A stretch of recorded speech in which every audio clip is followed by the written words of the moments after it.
Today, we're diving into the world of creative possibilities with the Bing AI image generator. Stick around as we walk you through the process of turning your ideas into stunning AI-generated images. Let's get started.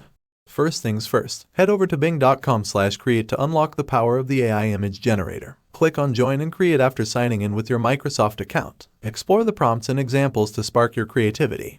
Enter your prompts in the top text box and click Create. Or, if you're feeling adventurous, hit Surprise Me. Remember, you've got 100 free credits, but you can always purchase more if needed.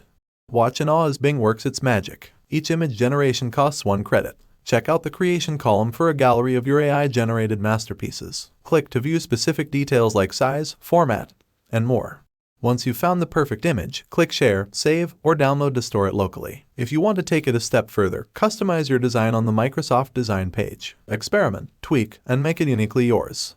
And there you have it, a quick guide on how to use the Bing AI image generator. Unleash your creativity, make eye-catching graphics, and share your experience in the comments below. Don't forget to like, subscribe, and hit that notification bell for more tech tips and tutorials. Until next time, happy creating!